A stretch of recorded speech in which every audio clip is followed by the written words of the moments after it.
filazana lehibe manasa antsika kristianina rehetra ao amin'ity androandroany ity ho tonga isika ny alatsinainy maraina manomboka amin'ny enin'ora maraina ka hatramin'ny fito ora maraina zay tanterahana ao amin'ny fiangonana Refy Androndrakely fa misy inona ao amin'io alatsinainy maraina io isy fanompoam-pivavahana spesial na fotoam-pivavahana zay anasana antsika zay nomeko anarana hoe herinandro mahakaka nomeko anarana hoe herinandro mahakaka ny finoko de zao satria namangy Andriamanitra hoe zay rehetra tia hita an'Andriamanitra miasa mandritry ny herinandro diavin'iny tia hita an'Andriamanitra maneho zavatra lehibe sy mahagaga amin'ny fiainana mandritra iny ny herinandro diavin'iny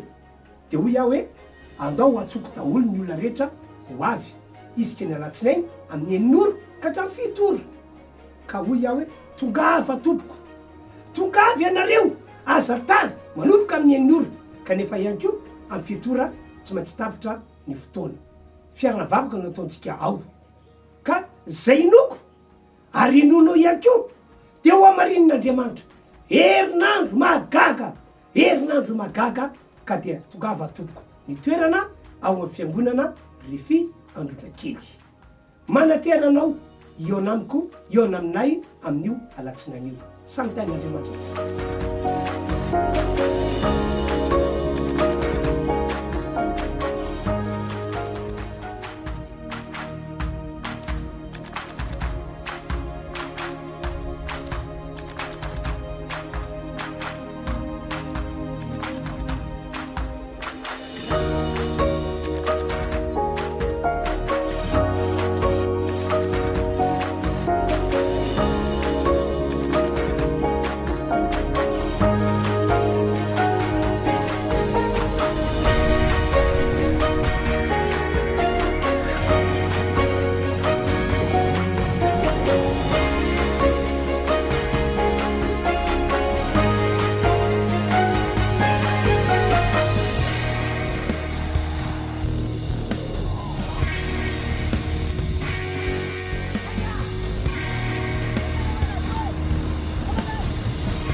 Elle nous couvre chaque jour, elle nous couvre chaque matin. Ce matin, on est là, non pas parce qu'on sait comment nous conduire, mais parce que ta grâce se renouvelle chaque matin pour nous. Et tu know, Jesus, et tu know, ny fahasoavanao, ny famtraponao mahavelonay tahaka an'izao. Ny rivotra iainanay isan'andro avy aminao zany. Zany indrindra mahatonga anay ankasitraka anao sahady amin'izao fotoana izao. Ankasitraka anao mampifonay rehetra izahay. Satria tsy mahavita izahay na dia manatombo ray segondra amin'ny androm-piainanay akory ary. Tsy mahavita izahay na dia manatombo ray minitra, ray andro amin'ny fiainanay ary. Fa ianao no miazona an'izany rehetra izany dia mbola androany izay mbola eto anatrihanao namindranao fondray. Dia tonga eto anatrihanao izay Jesosy ao anatin'izao fotoam-bavaka izao. Hanome voninahitra anao. Nous sommes là pour te rendre la gloire. Nous sommes là pour t'honorer. Nous sommes là, Seigneur, car nous savons que tu es notre Dieu. Nous sommes là pour t'adorer. Que toutes les choses que nous allons faire aujourd'hui touchent ton cœur. Car on ne le fait pas pour les hommes, mais on le fait pour toi. Tu es celui qui est, celui qui était, celui qui viendra. Tu es notre roi. Alors bénis ce culte. Ô Père, à travers ce culte, que ce soit pour les personnes qui sont présentes ce matin, que ce soit pour les personnes qui nous suivent en ligne, Seigneur, tu n'es pas un Dieu limité. Tu n'es pas un Dieu qui ressemble aux hommes, mais tu peux tout faire et tu fais les choses à ta manière. Alors aujourd'hui, Seigneur, je te demande fermement, agis sur cette assemblée, agis sur toutes les personnes, même les personnes qui surfent seulement et qui tombent sur cette vidéo, Seigneur. Tu peux toucher leur cœur à ta manière. Dia mangataka aminao aho Jesosy hoe amindranao fo ny olona rehetrarehetra. Amindrao fo ny olona rehetrarehetra. Ninona mety ho fahotana vitany Jesosy, ninona mety tsy fahatanterahany. Amindrao fo izy androany. Asehoy fa Andriamanitra fitiavana ianao. Andriamanitra tsy miova ianao. Andriamanitra tena be famindram-po amin'ny olona rehetrarehetra ianao. Tsy hanavahanao hoe iza na iza, fa asehoanao zany. Mankasitraka Jesosy afa mino sahady fa hanao zavatra lehibe ianao androany. Mino sahady fa fiainan'olona maro be no ovainao. Tu vas transformer des millions et des millions de vies. Tu vas apporter le réveil à travers ce culte. Seigneur, nous te laissons le champ libre. Mais aujourd'hui, nous serons reconnaissants pour toute cette miséricorde, pour toute la grâce. Voilà pourquoi nous allons chanter. Voilà pourquoi nous allons t'adorer. Nous allons te louer avec nos chants ce matin.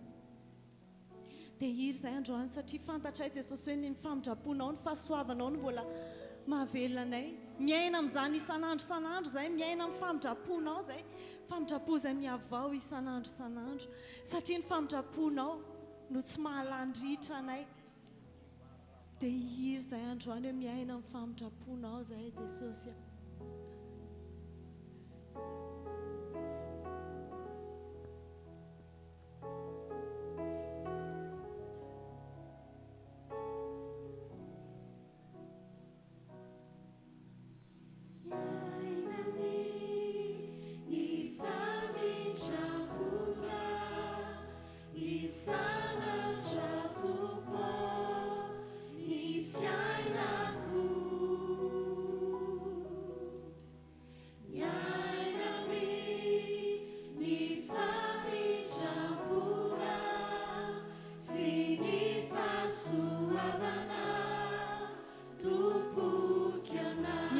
Famindram-ponao isan'andro Jesosy.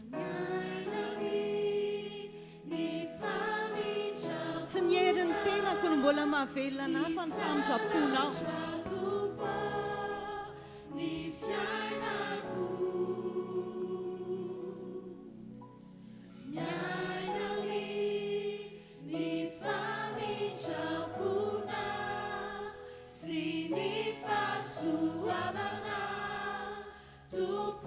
Famindram-ponao izay havozinao ahy isa-maraina.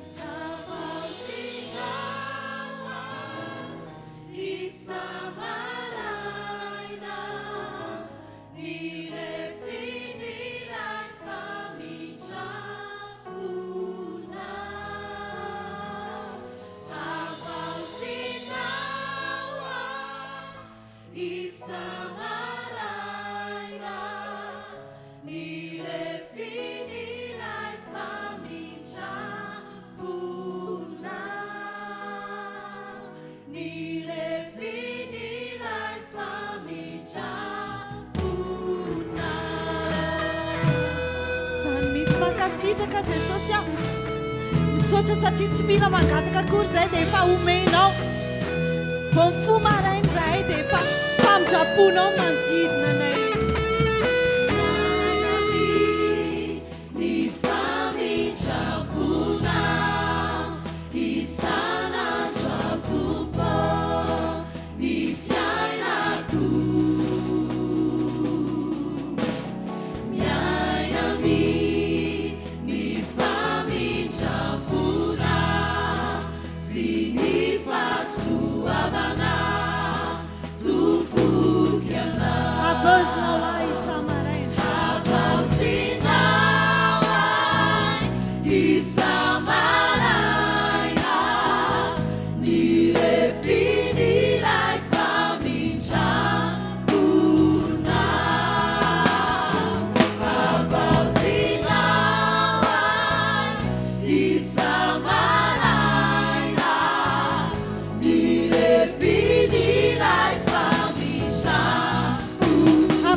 indrindray zany fitiavanao. Je n'ai vraiment plus les mots, Seigneur, lorsque je me rends compte de ton amour. Cet amour qui est profond, qui est large et qui m'entoure chaque matin. Voilà pourquoi ma vie, elle est renouvelée chaque matin. Mon souffle de vie est renouvelé chaque matin. Et je suis ce que je suis aujourd'hui par ta grâce uniquement, Seigneur. PDB, Jesus nous la met dans l'île en zoftonzo. PDB nous la met dans l'île. Yonam nawe tomzo toi dans un joint. Fa zahay ireo no isan'ny olona navahanao manokana namindranao fo tao anatin'ny PDB nandrotsahanao fahasoavana indray androany dia afaka mihaona aminao eto fa iza tokoa moa zahay Jesosy izahay PDB ny erreur mety nataonay on a commis beaucoup d'erreurs, notre passé n'est pas clean, mais voilà, ta grâce elle nous accompagne tous les jours. Ta grâce nous réserve un avenir meilleur. Alors nous allons encore chanter, nous allons te louer, nous allons reconnaître devant toi que tout ce qu'on est, tout ce qu'on a, c'est grâce à toi, c'est grâce à ta bonté, c'est grâce à ton amour. Ny fahasoavanao sy ny fitiavanao sy ny famindraponao isanandro no matoa izao anay. Ninona mety ho ady isoanay Jesosy? Tena mindranao fo zahay. This is the amazing grace. Zay le tena hoe famindram-po tsy hita lany. Zany no arotsaka ao aminay isanandro. Fa iza moa zahay Jesosy? Fa dia tena tianao, nalainao avy tao anatin'ny lalina indrindra. Tsy nijerenao hoe inona ny fahotana vita na inona ny tsy nentina tao. Fa dia tena hoe namindranao fo androany dia tonga eto anatrehanao. Namindranao fo androany dia efa nomananao ho avy zavatra tsara be da be. Jesosy tsy afaka ny anginy zahay manoloana an'izany zavatra rehetra izany. Iza mihoatra ny amin'ny falebiazanao zao le tsy mendrika anao ny androko sisa izao sy zay arako aminao dia mbola famindramponao.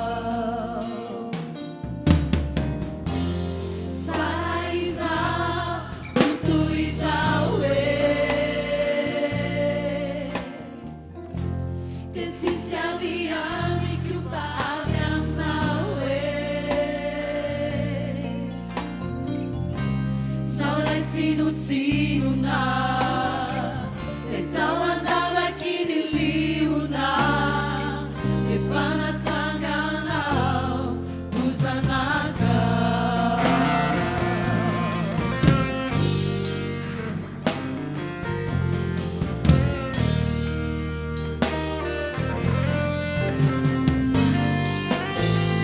Et nous allons chanter ta bonté, Seigneur. Ecco ni fahasoavanao, mbola ny famindramponao. Oui, tu as été constamment avec nous. Même si on ne le voyait pas de nos propres yeux, tu étais avec nous. Kizanutuano, Vetsisiazuari namino, Miakini fale jazana.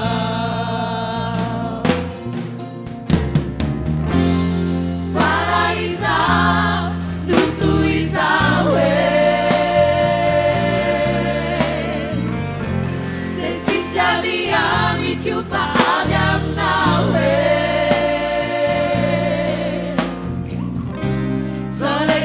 Sinuna le tau andava chi ni liuna le fana zangana usanaka mameno ani fasodana mameno ani fitiavana mameno ani famiggiampuna. C'est social. tena enika safononika ny fahasoavanao sy ny fitiavanao. Mameno any fitiavanao, mameno any famindraponao, mandaraka ny fanotronana.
Jésus, tu entends ce chant.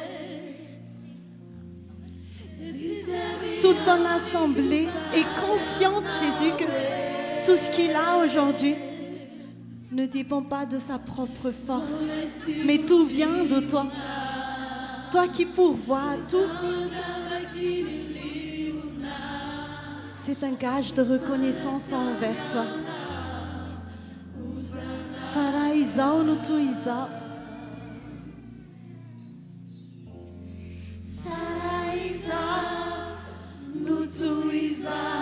Tout ça, Seigneur, c'est grâce à ta faveur. C'est grâce à tout ce que tu as fait.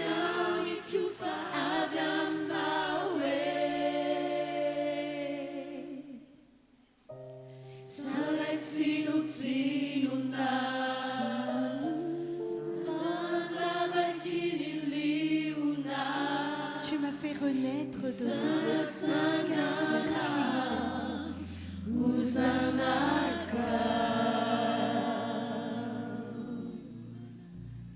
Jesosia dia satria ianao manavao ny fahasoavanao sy ny famindraponao isan'andro amiko. Dia androany ny amiko rehetra androany mino fa reto olona rehetrarehetra Jesosy dia tahaka izany hoe anamafy ny fanoloran-tenany ho anao izy androany.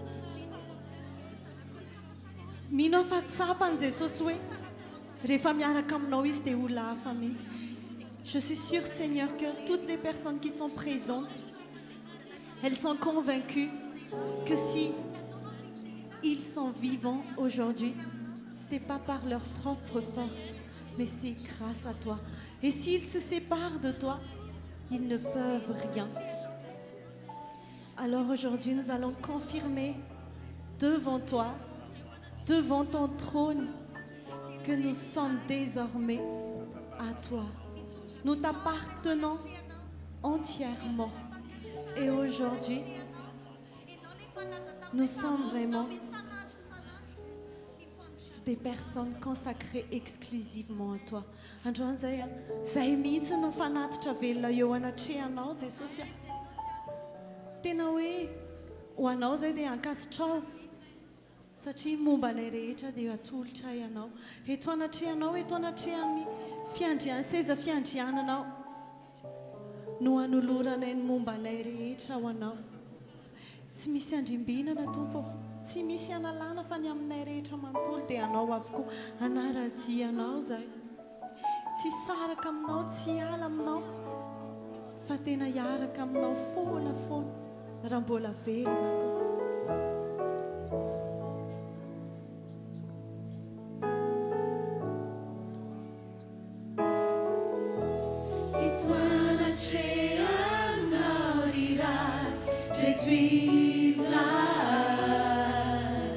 Mitujani fanatisha fisaurana famejika injinjano ni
Parce que la gloire, l'honneur te revient. Notre cœur se penche devant toi pour t'honorer, pour te glorifier et surtout pour te remercier pour toutes les bonnes choses et les bienfaits que tu as fait sur notre vie.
Misotra ny fahasoavanao tsy landritra. Misotra ny amin'ny famindraponao miavao isan'andro isan'andro. Misotra fa mbola famindrapo avy aminao no mbola matoy izao anay. Mbola ahafahanay miona aminao eto amin'izao toeran'izao ahafahanay manatrika ny seza fiandriananao. Merci infiniment Seigneur, car c'est par ta grâce, c'est par ta bonté que nous puissions aujourd'hui nous prosterner devant toi, devant ton trône. Merci infiniment. Alléluia. Alléluia. Dia faly miarabantsika rehetra amin'ny anaran'i Jesosy ny tenako. Je suis très heureux de vous saluer aujourd'hui. Ary miarabanao ihany koa izay manaraka an'izao fandaran'izao ny ligne. Et je vous salue aussi que vous qui êtes en train de suivre le culte en ligne. Tena ampy antsika tokoa ny fahasoavan'Andriamanitra ry havana. La grâce de Dieu nous suffit. Ny fitiavan'i Jesosy teo ambony hazo fijaliana dia ampy anao ihany koa. L'amour de Dieu et l'amour de Jésus sur la croix nous suffit. Tena tsy misy fangaro ny fa izy rery ihany dia mahavonjy anao. Seul Jésus peut nous sauver. Ary inoko fa zany ny antony atongavanao eto anio. Et je crois que vous êtes ici pour cette raison. Satria tsy tamin'ny herinao fa tamin'ny fahasoavan'Andriamanitra natongavanao eto. Puisque ça ne vient pas de ta force, mais de la grâce de Dieu. Ary inoko fa ty roa volana farany ty dia tena ho tahin'Andriamanitra mihoatra noho ny tahiny hatramin'izay. Et je crois que nous allons recevoir une grande bénédiction durant ces 2 derniers mois. Noho izany indrindra amin'izao fotoana izao dia andaontsika hivavaka aloha. Ainsi, nous allons prier maintenant. Raha hivavaka tsika dia hisaotra an'Andriamanitra ny amin'ny famonjena sy ny fanavotany vitany ho antsika. Nous allons donc remercier Dieu pour le salut et pour toutes sortes de secours. Andao hivavaka tsika amin'izao On fotoana va izao. prier. Jesosy, Oh Jésus, misaotra anao ankehitriny. nous te remercions Ny amin'ny fahasoavanao, pour ta grâce, ny amin'ny famindramponao, pour ta miséricorde, ny amin'ilay famonjena lehibe pour le grand salut, izay namonjenao anay tamin'ity androany ty. car tu nous as déjà sauvés. Satria tsy teto izahay tompo. Car nous ne sommes pas ici, Seigneur, Raha tsy noho ny amin'ny fahasoavanao zany. que par ta grâce, Ilay famindramponao lehibe ta grande grâce tsy lany amaminany eo aminao Jesosy. éternelle en toi, Seigneur. Androany Jesosy, Aujourd'hui, Seigneur, dia manolotra fisaorana ho anao zahay. nous te remercions Ny amin'ny fanavotana, pour le secours, ny amin'ny fitahiana, pour la bénédiction, ny amin'ny nataonao anay hatramin'izay. pour tout ce que tu nous as déjà fait. Noho izany indrindra Jesosy. Ainsi, Seigneur, Androany dia mivavaka izahay. aujourd'hui, nous allons nous adresser à toi. Satria fantatray tompo Puisque nous savons, Seigneur, fa ianao no miahanay. que tu es toujours avec nous. Ianao no mijery anay mandrakariva Tu nous regardes toujours ary mitahiry anay et tu nous gardes ho amin'ny fahatsarana. dans la bonté. Dia misaotra tompo. Merci, Seigneur. Tsy tamin'ny herinay zany, Ça, c'est pas de notre fa force, tamin'ny herin'ny fanahinao rery ihany. mais par ton esprit, Seigneur. Mahatonga anay mbola mijoro ankehitriny. Et nous sommes debout, Seigneur, aujourd'hui. Dia izany ny isaoranay ianao. Et nous te remercions. Misaotra tompo. Merci, Seigneur. Amen. Amen. Alleluia. Alléluia. Mazaho ny toeranao amin'izao fotoana izao. Veuillez vous asseoir. Anao ny fanatritsika amin'ity androany ity a. Nous allons faire des offrandes aujourd'hui. Mba te hilaza aminao kely amin'ity anio ity. Je veux te dire aujourd'hui Ingeneanao ka anisan'ny olona tena mpakatony tenin'Andriamanitra. que tu sois vraiment quelqu'un qui obéit à Dieu. Ny amin'ny ampafolo-karena, Concernant les dîmes, ny amin'ny fanatitra. concernant les offrandes, Tena marina farana ny taona zao a. en vérité, on va terminer cette année Ary tokony hanomana fanatim-pisaorana ho an'Andriamanitra sady ianao. et tu dois donc préparer l'offrande de remerciement pour Dieu. Mba ny saintsainao ve raha manofatrano ianao? Est-ce que tu as déjà pensé si tu es en train de louer ta maison Na ihany koa ianao mandoa vidin-jiro. ou si tu payes la facture pour le courant électrique? Dia azonao eritreretina ve ny volana alohanao nandritra ny taona? Est-ce que tu as déjà pensé l'argent que tu as payé pendant toute l'année? Raha ohatra koa ianao ka manana zanaka mianatra, Si tu as un enfant qui va à l'école, tsy haiko hoe mandoa saram-pianarana izy ireny, peut-être que tu payes l'écolage. na mandoa saran'ny frais ihany koa zany. Ou le bus scolaire. Dia hitanao fa vola maro no aloha amin'izany. Tu sais, tu payes beaucoup. Dia ao anatin'izany indrindra ny tiako hisariana ny sainao androany. Et en cela, je veux inciter ta pensée un peu.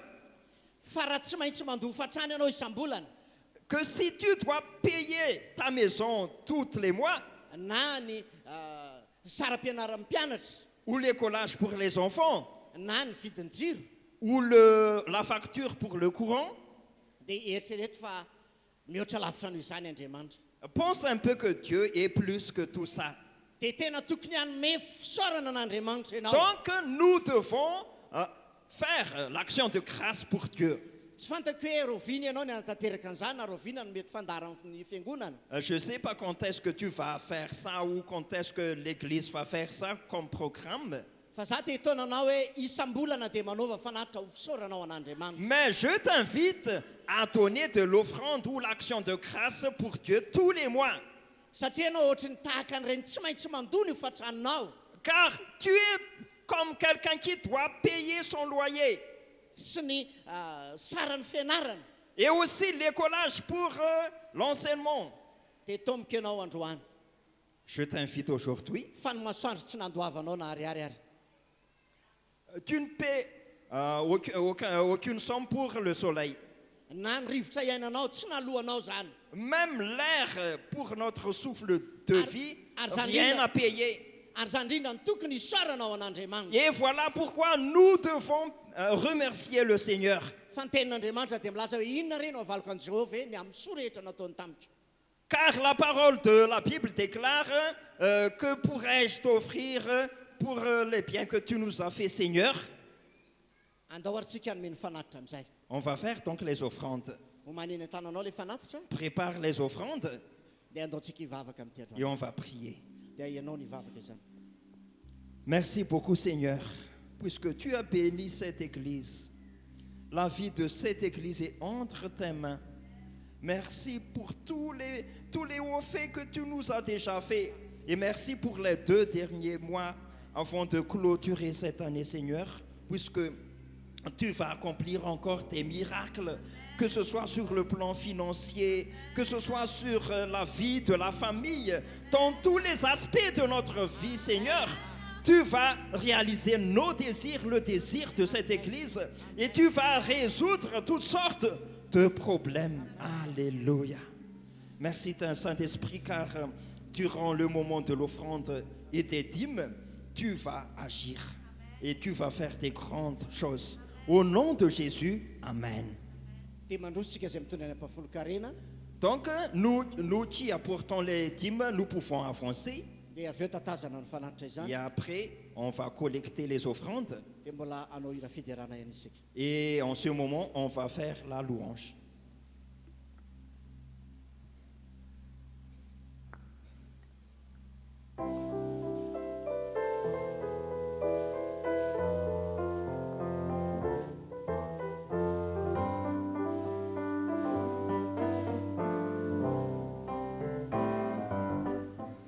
Andriamanitra fitiavana ianao, ka mihevitra ny mombanay ety.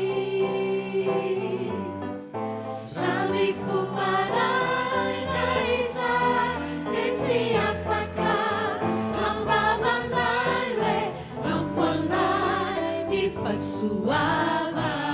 Andriamanitra fitiavana ianao.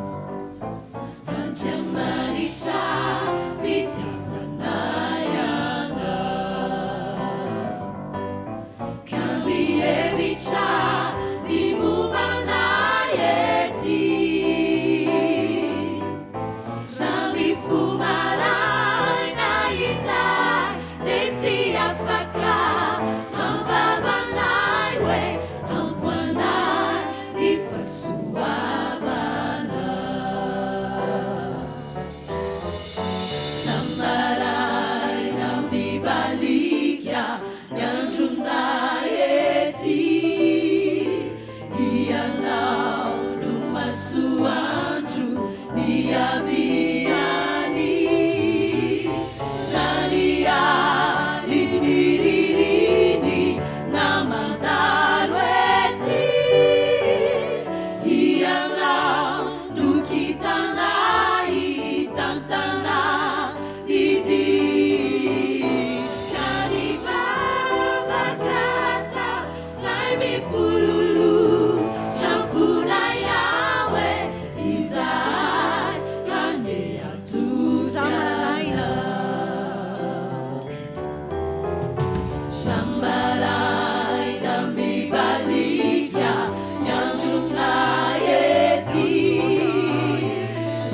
Ianao no masoandro ny aviany Janiany ny ririny na mandalo ety Ianao no kitanay tantana ny dia na ny vavakata zay mipololo trampona Yahwe izay mandeha atoky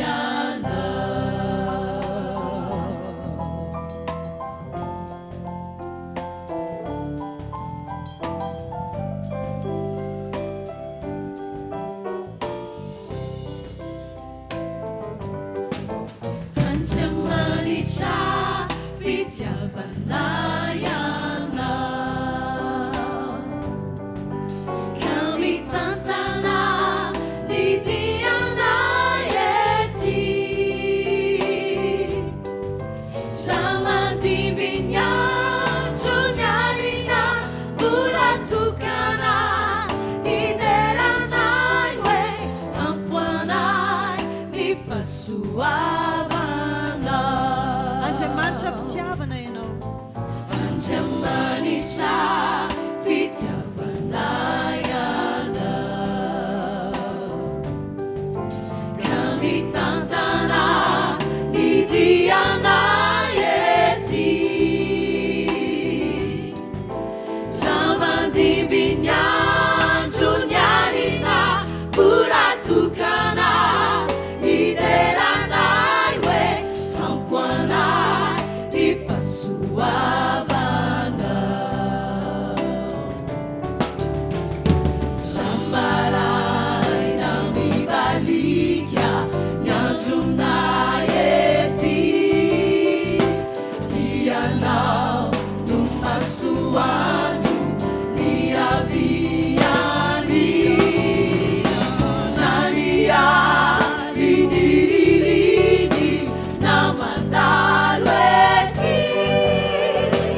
Ianao no kitanay tantana didy na ny vavakata zay mipololo trampona Yahwe izay mandeha atoky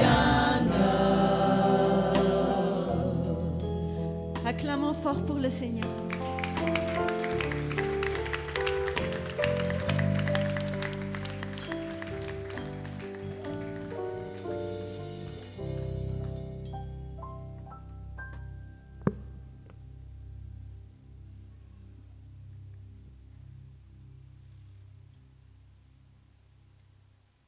Alléluia. Alléluia. Vous pouvez prendre place. Tonga ny fotoana izay ahafahantsika handreny amin'ny tenin'Andriamanitra. Maintenant, nous arrivons au moment où nous allons entendre la parole de Dieu. Matoky afa hiteny aminao Andriamanitra. Je crois que Dieu va te parler. Ao anatin'ity volana novambra ity isika Pendant ce mois de novembre, andeha niresaka tsika ny amin'ny ozona ny amin'ny fahafatesana sy ny fanahy fahafatesana. nous avons parlé de la malédiction et de l'esprit de mort.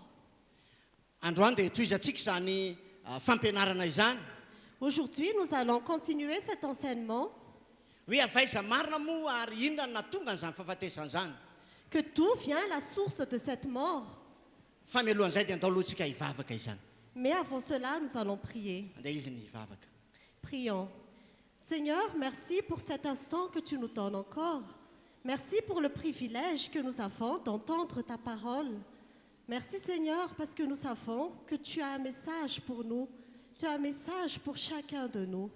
Nous t'écoutons Seigneur. Merci Seigneur parce que c'est toi qui vas parler à travers ton serviteur. C'est toi Saint-Esprit qui va nous ouvrir les yeux pour que nous puissions entendre ce que tu veux nous dire. Et merci pour ta présence. Merci d'être parmi nous. Merci pour ta grâce. Merci parce que nous savons qu'à travers ta parole, tu vas encore guérir les malades. Tu vas encore restaurer les vies. Tu vas encore transformer les vies. Tu vas changer nos cœurs, Seigneur. Et tu vas opérer des miracles à travers ton Esprit Saint. Nous savons, Seigneur, que ce que tu as fait dans les temps anciens, tu le fais encore aujourd'hui pour nous, parce que tu es le même, tu ne changes pas. Tu es le même hier, aujourd'hui et éternellement. Nous te rendons toute la gloire, Seigneur, au nom de Jésus. Amen. dia isaorantsika ny tompo izay Nous remercions le Seigneur. inoko fa tsy taka ny idiranao eto mihitsy ny voanao eto androany Je crois que quand tu vas sortir d'ici, ce ne sera pas comme quand tu es entré. satria n'aiza n'aiza angonany roa ny tenin'andriamanitra Parce que partout où deux se réunissent, ça dit la parole de Dieu, na ny telo ho amin'ny anarako dia ho foany aho ho Jesosy où trois personnes en mon nom, je suis au milieu d'eux. no zany eto ny tompo androany Alors Jésus est avec nous aujourd'hui. hanao zavatra izy zany Il va faire quelque chose. inoko fa nafaka anao Jesosy Je crois que Jésus va te délivrer. tsy za fa ny tompo ny asa Ce n'est pas moi, mais c'est le Seigneur qui va agir. satria za dia fitaovana fotsiny ihany Parce que je suis juste un instrument, fa ny tompo ny asa aminao androany mais c'est le Seigneur qui va agir en toi aujourd'hui. anafaka anao Jesosy Jésus va te délivrer. ka na dia tsisy vavaka lava be areto Et même s'il n'y a pas une grande prière ici, na tsisy vavaka mihitsy azy e et même s'il n'y a même pas de prière, dia inoko fa eto ny herin'ny fanamasina j'ai foi que la puissance du Saint-Esprit est ici. ao anatin'ny teniny dia ho afaka sady ianao Pendant la parole, tu vas être délivré. ao anatin'ny teniny dia ho sitrana ianao Pendant la parole, tu vas être guéri. ao anatin'ny tenin'andriamanitra dia vasady ny olonao Pendant la parole de Dieu, tes problèmes seront résolus. isy fagagana maro ataon'andriamanitra eto Dieu va faire un miracle ici.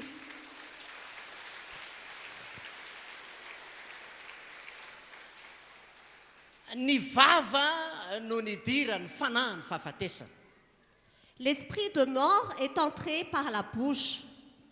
dia ho resantsika izay androany a Nous allons en parler aujourd'hui.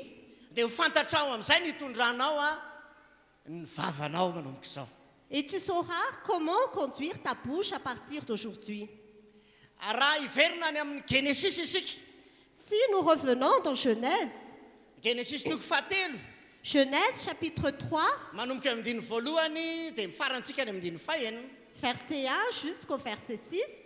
dia zao ny ambarany tenin'andriamanitra amin'izany Voici ce que la parole de Dieu dit à ce propos.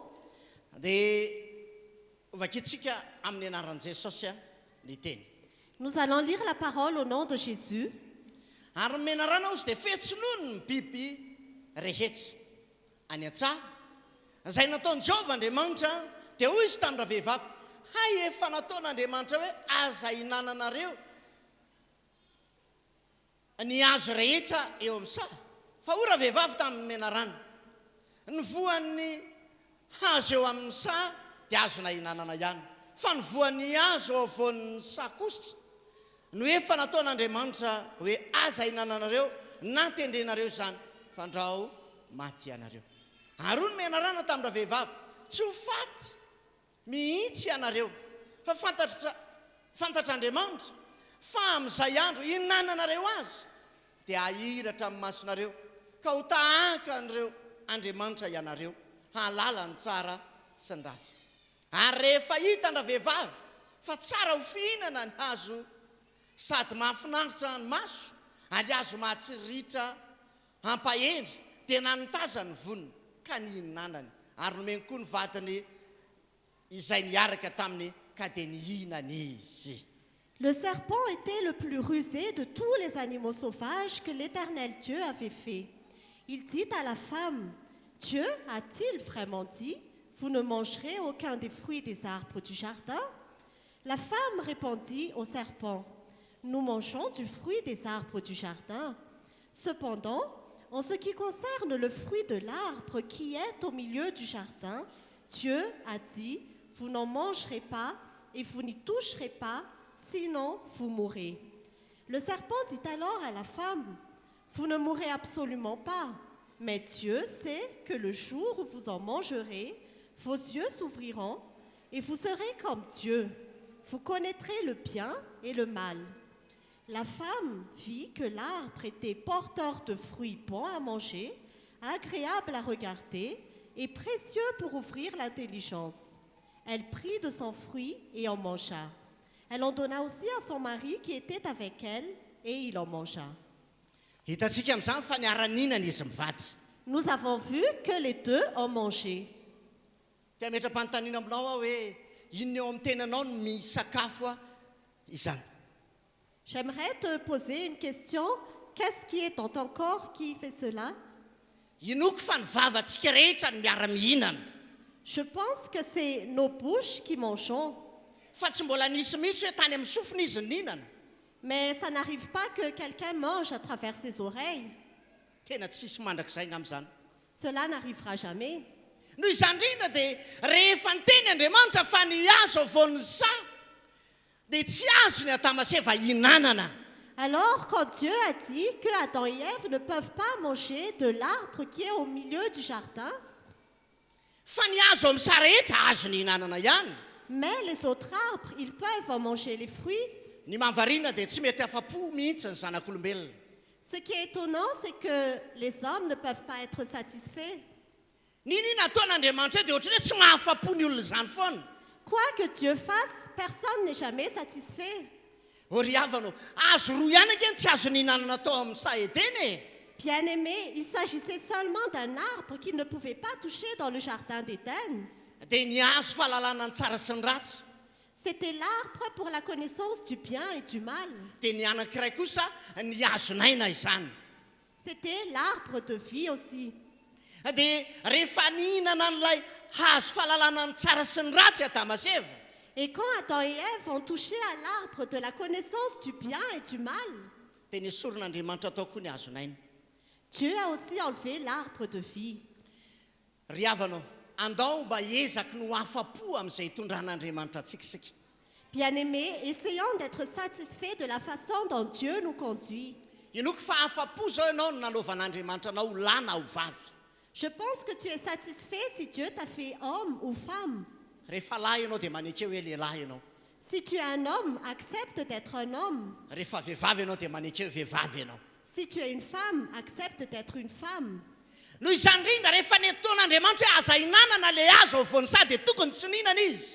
Alors, quand Dieu a dit ne mangez pas de l'arbre au milieu du jardin, il n'aurait pas dû manger.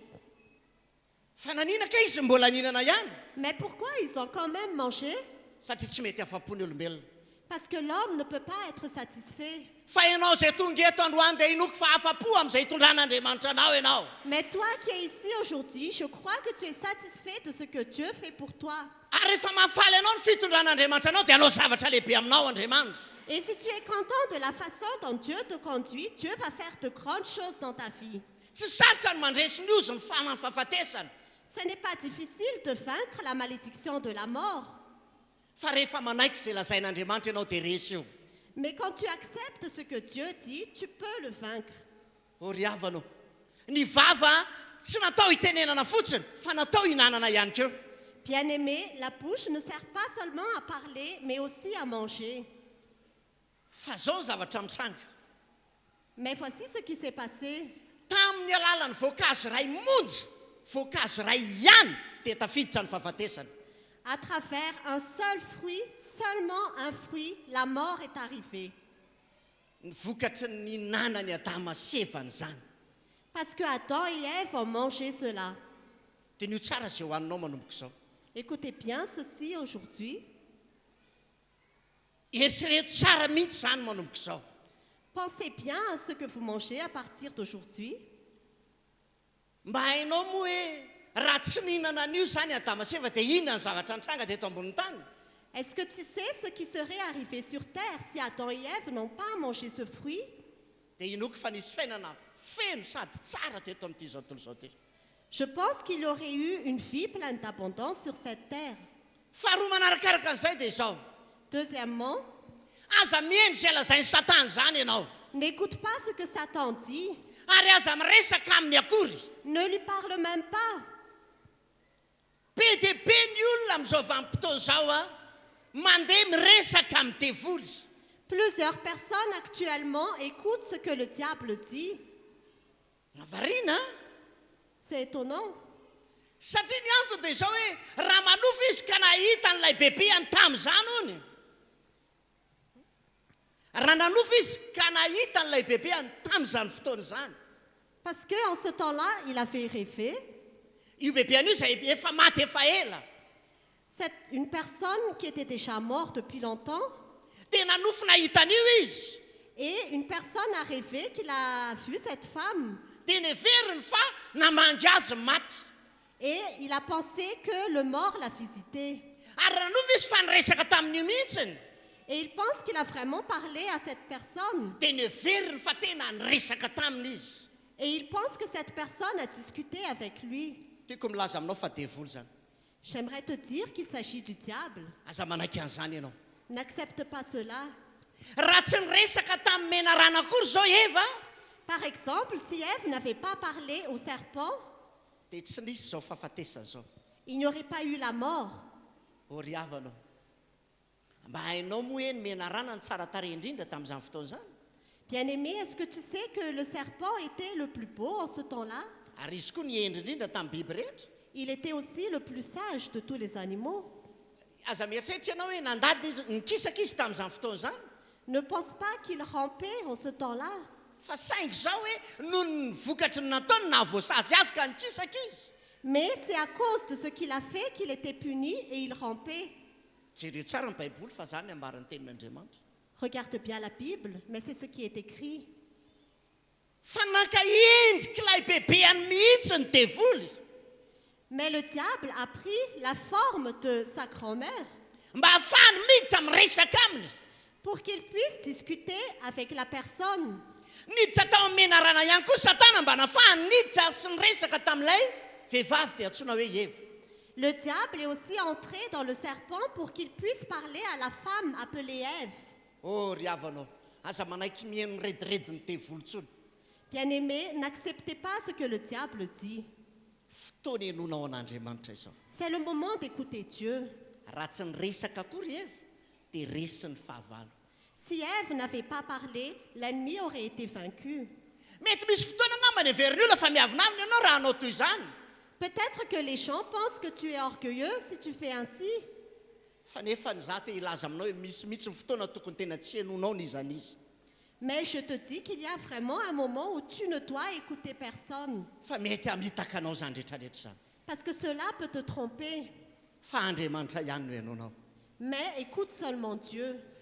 te hijory vavolombela kely vetivety aminao fotsiny aloha J'aimerais te rendre un témoignage maintenant mba ahafahanao mahalala hoe tena misy fotoana tokoa tsy azo henona nizaniza mihitsy pour que tu saches qu'il y a vraiment un moment où il ne faut écouter personne. nisy lehilahy anankiray narary mafy Il y avait quelqu'un qui était très malade ary efa nieritreretina fa tsy velona ntsony io olo io et on a pensé qu'il ne vivrait plus. satria tao anatin'ny efatrandro mahery kely a tao anatin'ny Parce efatrandro que pendant 4 jours, dia tsy afaka nyteny io olo io ary tsy tonga saina tsy malala ninona fa miaina fotsiny sisa cette personne ne pouvait pas parler, il n'était plus conscient. dia ny vady aman-janany niantso mpitsabo tamin'izay fotoana izay Et concernant sa femme et ses enfants, dia nentina tany amin'ilay mpitsabo mihitsy a ilay narary ils ont appelé un médecin et ils ont emmené le malade chez le médecin. dia izao ny zavatra nitranga Et voici ce qui s'est passé. tsisy hevitra io izy ilay mpitsabo Le médecin a dit qu'il n'y a aucune solution. dia fa tamin'izany dia niezaka nanome fanafody ihany izy Il a quand même essayé de donner des médicaments, fa nefa tsy nampiova nininona mihitsy ilay izy mais ça n'a rien changé. fa tao aoriana ny ray andro tao aoriana ny nandalovany tany amin'ny mpitsabo Mais un jour, après qu'il soit passé chez le médecin, dia niantso ahy izy il m'a appelé. dia tonga tany an-tranondreo olo ireo a Je suis allée dans leur maison. tamin'izany vanim-potoana zany vanim-potoana tsy nahazo ny voana fa fotoana fibohana En ce temps-là, c'était le temps où on n'avait pas le droit de sortir. fa za nandeha tany ihany Mais je suis quand même allée là-bas. ary raha voasakana raha dia nilaza hoe ndeha hivavaka ny olona fa marary le olona Et même si on m'en empêchait, je disais que j'allais prier là-bas parce que quelqu'un est malade. dia isaorana ny tompo fa rehefa nivavahany io olona io a Et gloire à Dieu parce que quand j'ai prié pour cette personne, dia velona izy il était guéri. ary rehefa niverina tany amin'ilay mpitsabo Et quand il est revenu vers le médecin, dia hoy ilay mpitsabo hoe niveriko fahakataratasy andevenana nareo je croyais que vous allez prendre des papiers pour l'enterrer. dia ohatrany tsy nino izy Il n'y croyait pas. fa rehefa nentina teo amin'ilay marary dia kakzy tena velona marina ilay olona Mais quand on lui a emmené le malade, il était très étonné qu'il est vraiment vivant. dia mbola velona any ilay olona mandraky teny androany Il est toujours vivant jusqu'à aujourd'hui. noho izany rina tiako nilaza aminao hoe misy fotoana tena tsy hanonao ny izaniza mihitsiny C'est pourquoi j'aimerais te dire qu'il y a un moment où il ne faut écouter personne. ary tsy resanao amin'izaniza ihany koa Il ne faut parler à personne. fa henonao an'andriamanitra Mais il faut écouter Dieu ary resanao amin'ny mihitsiny et il faut parler à Dieu. fa zay teneniny ihany no marina Mais seul ce qu'il dit est vrai. o ry havanao Bien-aimé, androany te hilaza aminao ao amin'ny oabolana toko fa 20. j'aimerais te dire aujourd'hui dans Proverbes chapitre 18, dia eo amin'ny andininy faraka amin'ny roapolo au verset 21,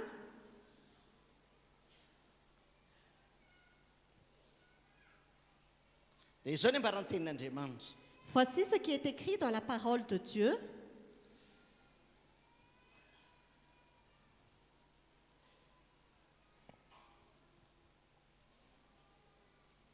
izao ny ambarany ny mahafaty sy mahavelona samy hain'ny lela koa izay manarana azy dia hihinana ny vokany La langue a pouvoir de vie et de mort. Ceux qui aiment parler en goûteront les fruits. zany hoe ao amin'ny lela avokoa ao amin'ny vava avokoa ny mahavelona sy ny mahafaty Ça veut dire que c'est dans les lèvres et dans la bouche qu'il y a la vie et la mort. hitatsika amin'izany fa ao amin'ny vavantsika ao tany nampidira ny adama seva lay voankazo anankiray nidirany izao fahafatesana rehetra izao Nous avons vu que c'est à travers la bouche qu'Adam et Ève ont fait entrer le fruit et que la mort est entrée. ny tany lasa nisy fahafatesana Il y a eu la mort sur la terre. ary lasa naniry tsilo izany tany zany Et sur cette terre, il y avait des épines. zany le miteraka n'ilay fahafatesana C'est ce qui a créé la mort. ary na dia ny biby izay ninanahatra aza tamin'ny voalohany nanaovan'andriamanitra azy Et même les animaux qui étaient dans les champs au début, dia lasa ninana nofon-javatra ihany koa ils ont mangé autre chose à part des herbes. tena nisy fahafatesana nitranga be dia be mihitsy tao arinany ny fihinanana fotsiny Il y avait beaucoup de morts qui se sont passés après le fait qu'ils aient mangé. mety lasika hoe zay voankazo ray ve kanefa zany no teraka ny fahafatesana Peut-être que nous nous disons il s'agit seulement d'un fruit, mais c'est ce qui a entraîné la mort. dia izay mahatonga ny oabolana manambara hoe ny mahavelona sy mahafaty dia samy ataony ny vava avokoa zany rehetrarehetra zany C'est pourquoi Proverbe annonce que la langue a pouvoir de vie et de mort. noho izany indrindra tandremo ny vavanao manomboka izao Alors fais attention à ta bouche désormais. raha vao manomboka miresaka ianao dia eritrereto hoe resaka mahavelona sa resaka mahafaty Quand tu vas parler, pense à ce que tu vas dire. raha hanomboka hiteny ianao dia tiako mba hiteny tsara amin'izay ianao manomboka izao Quand tu vas parler, parle de bonnes choses à partir d'aujourd'hui, fa ao amin'io vavanao io ny voan'ny fahatsarana rehetra parce que c'est de ta bouche que sort tout ce qui est beau. ary ao amin'ny vava ihany koa ny voan'ny fahafatesana rehetrarehetra Mais c'est aussi par la bouche que sort la mort. andonga eo jerevantsika any amin'ny jakoba toko fahatelo dia tsy manina atombokitsika amin'ny andininy fadimy aloha somary andingana kely misy tenin'andriamanitra somary ajanko kely satria mandeha be ny fotoanantsika Nous allons lire Jacques chapitre 3, verset 5.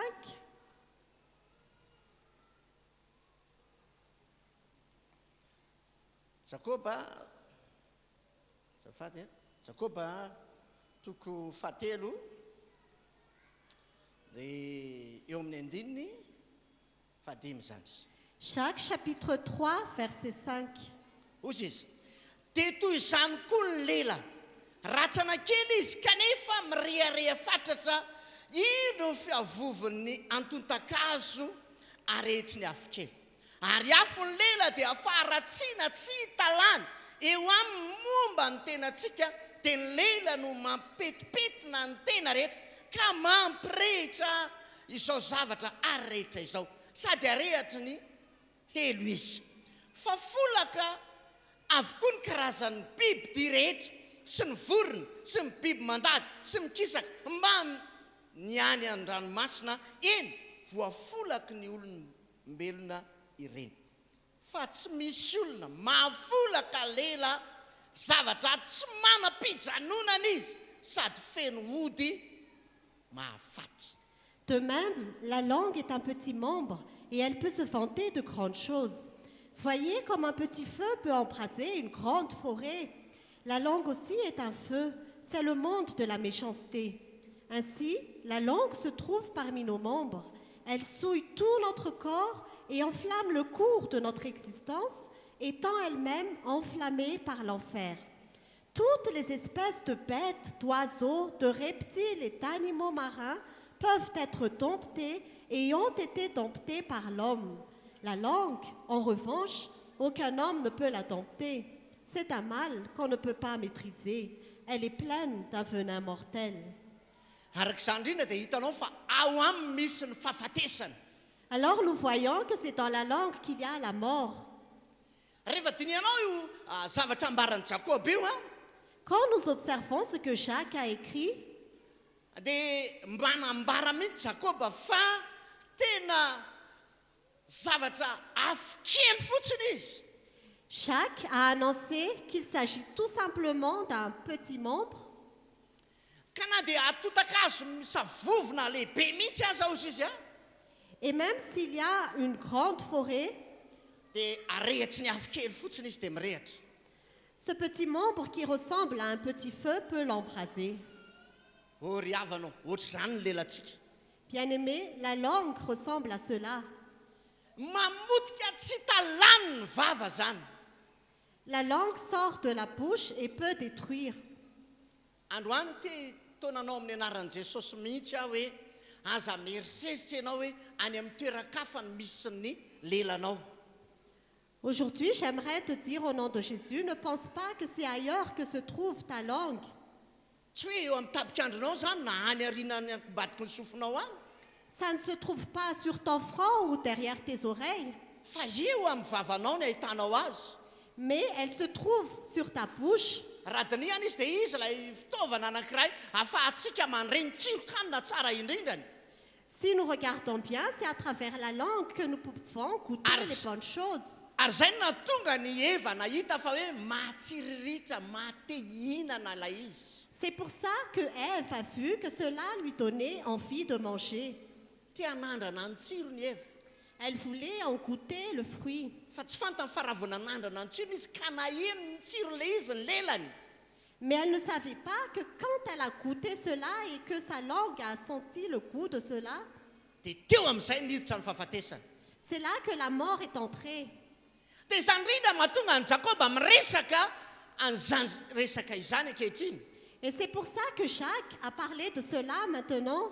Fa ny lela no fitaovana anankiray mandrava ary mitondra fahafatesana indrindra. Que la langue est un instrument qui peut entraîner la mort. Kanefa rehefa tsy eo koa ny lelanao Et si tu n'as pas la langue, dia tsy afaka miteny ianao. tu ne peux pas parler Dia tsy ho velona mihitsy ianao tena marina. et tu ne seras pas en vie. Satria io no malala ny tsiro ny zavatra rehetra izay hohanina. Parce que c'est la langue qui connaît le goût de chaque chose que tu manges. Noho izany hoe nandroany zany Alors aujourd'hui, dia hanova ny fomba fiteninao amin'izay Andriamanitra. Dieu veut que tu changes ta façon de parler. Tsy ho teny manozona intsony no naboaka ny vavanao. Que ce ne soit pas des paroles de malédiction qui sortent de ta bouche Na teny mandatsa ihany koa ou bien des paroles de mépris, fa ho teny tsara mahavelona anao amin'izay. mais que ce soit de bonnes paroles qui donnent la vie. Raha misy olona miteny aminao zao fa marary ianao, Par exemple, si quelqu'un te dit que tu es malade, ohatran'le fotsona vaolombelona nambarako teo, comme le témoignage que j'ai donné tout à l'heure, dia afaka milaza mihitsy ianao fa tsy ho faty ianao fa ho velona. tu peux vraiment dire que tu ne vas pas mourir, mais que tu vivras. Fa hanao ny asan'Andriamanitra ianao eo. que tu vas faire l'œuvre de Dieu. ho vavolombelon'andriamanitra ianao io Tu seras témoin de Dieu. io zavatra mitsanga eo amin'ny fiainanao io mihitsy afaka milaza ianao androany hoe ty zavatra miseho ty dia ho vavolombelon'andriamanitra fa misy izy. À travers ce que tu traverses maintenant, tu vas pouvoir dire que c'est le témoignage que Dieu existe. ho riavanao be dia be ny olona resy lahatra tamin'ny tantaram-piainan'ny olona fianakaviana tonga ao amin'andriamanitra. Bien-aimés, plusieurs personnes sont convaincues à travers l'histoire de leur famille Satria nahita ny fiainan'ilay olona teo aloha izy. parce qu'il a vu la vie de cette personne auparavant, Satria ny fiainan'io olona io dia fiainan'ny fahafatesany. parce que la vie de cette personne était une vie remplie de morts. Satria olona mety hoe mpisotro lava izy, mamilava ny filazantsika azy.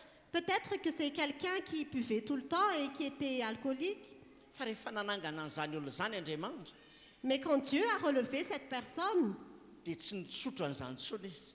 il ne buvait plus, Dia niovy izy. il a changé, Dia tonga olona vaovao izy. il est devenu une nouvelle personne. Ohatr'izany zao tao amin'ny fiangonana nisy anay.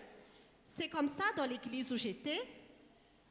Mamy tena vembena izy niditra tao am-piangonana. Il y avait quelqu'un qui était vraiment ivre dans l'église. Ary tena hoe mipetraka fotsiny teo ambony seza izy fiheverako azy. Il s'asseyait seulement sur la chaise, à ce que je pensais, Fa tena hitako fa tena mamy tanteraka izy. mais je voyais qu'il était vraiment ivre. Fa zao ny zavatra nitranga. Mais voici ce qui s'est passé. Iny ny andro ny sotrony farany. C'était le dernier jour où il buvait. Ary nieritreritra hoe diso adresy ny devoly tamin'izay fotoana izay. Et je pensais que le diable s'est trompé d'adresse ce jour-là. Satria nieritreritra izy fa nitondrany an'io lehilahy io tao am-piangonana dia anakorotana.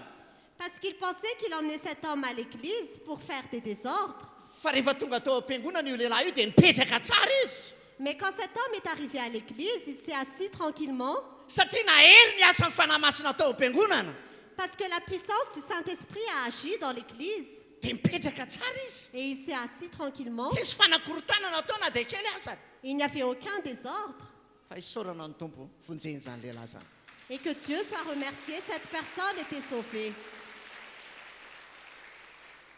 Ary tamin'ny vanim-potoana farany fefa zoky olona indrindra izy. Et après, quand il était là, Efa nitany ho any amin'ny valopolo taona latsaka. Tany ho any amin'ny valopolo taona latsaka ny taonany. quand il avait environ 80 ans, Dia tonga ny fotoana hafatesany. et c'était le moment où il allait mourir. Dia zao ny afany tamin'ny fianakavianany. Voici le message qu'il a donné à sa famille. Ary rehefa maty ako Quand je mourrai, dia za tsy alevina miaraka amin'ny fianakaviana ray manontolo. il ne faut pas m'enterrer avec le reste de ma famille Mba tsy kitikitianareo anaty tsony ozy izy.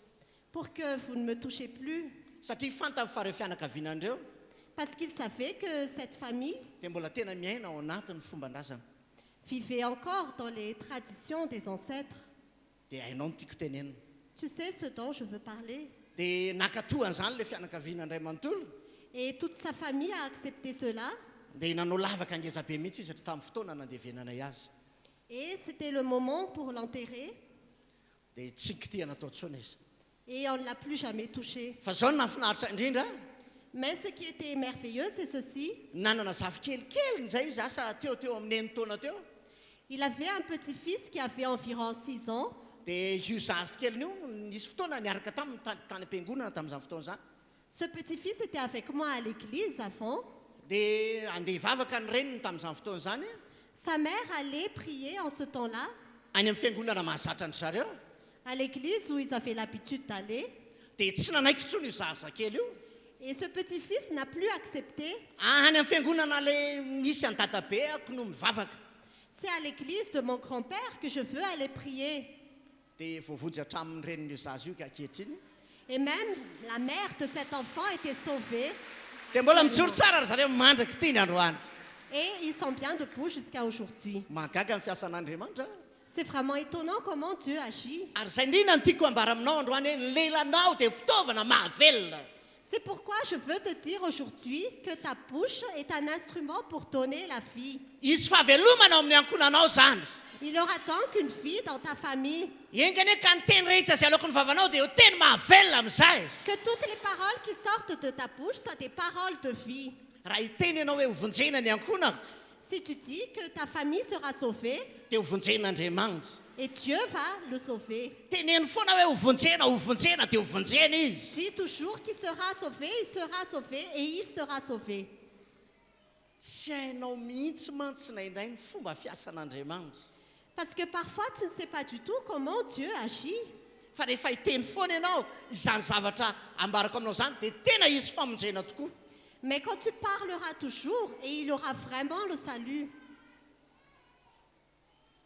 hitanao rehefa misy olona anankiray hanomboka hanao trano izy Tu vois, quand il y a quelqu'un qui va bâtir une maison, dia afaka miteny izy hoe hanao trano amin'izay aho il peut dire, je vais bâtir une maison, na dia tsisy vola reo ampelantanany même s'il n'a pas d'argent dans ses mains.